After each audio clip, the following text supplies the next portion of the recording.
নমস্কার বন্ধুরা, কেমন আছো? আশা করি সবাই খুব ভালো আছো। তো তোমরা পৌষ পার্বণে সবাই পিঠা খেয়েছো। আমার কোনো একটা কারণবশতে পৌষ সংক্রান্তিতে পিঠা করতে পারিনি। কারণটা বলবো, তোমাদের সবাইকেই বলবো।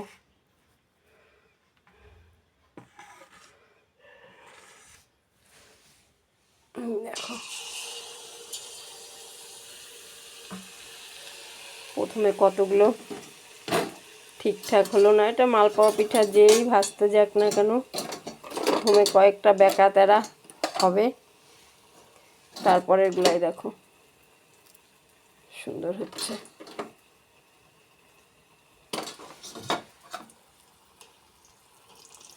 জানি না আজকে কড়াইতে কেন লেগে যাচ্ছে।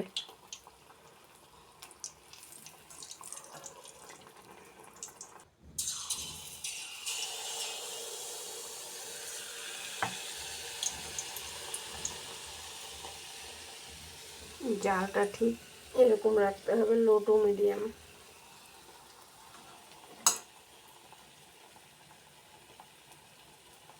থেমে যাস না, থেমে যাস না, গেল। এটা এর বেশি ফুললো না।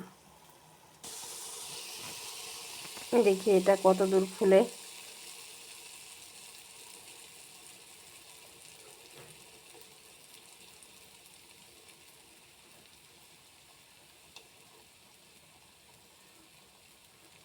সবগুলোই এরকমই ফুলছে, সাইডগুলো আর ফুলছে না। আমি এই পদ্ধতিতে কখনো করিনি, এবার ফার্স্ট যে সুজি দিয়ে লোকের মুখে শুনি।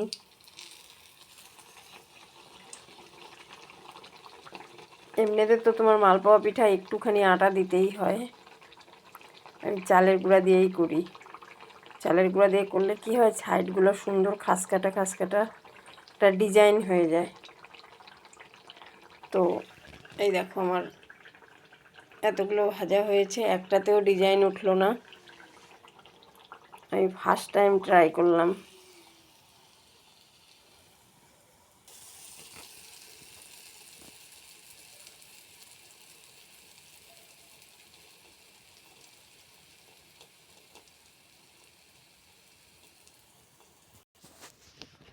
তো বন্ধুরা দেখো, আমার পিঠা ভাজা হয়ে গেল।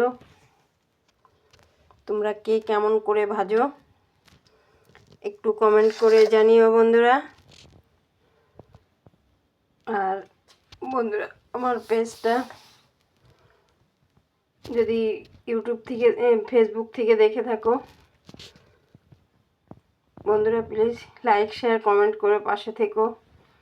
আর ইউটিউব থেকে দেখলে সাবস্ক্রাইব করে লাইক শেয়ার করে আর তোমাদের গুরুত্বপূর্ণ মতামতটা অবশ্যই জানিও বন্ধুরা। 1.5 মাস আমার সব বন্ধ থাকাতে আমি বুঝতে পারছি না কিছু, কোনো কিছুই ঠিকঠাক খুঁজে পাচ্ছি না। তো জানি না বন্ধুরা, তোমরা প্লিজ পাশে থেকো সবাইকে টাটা।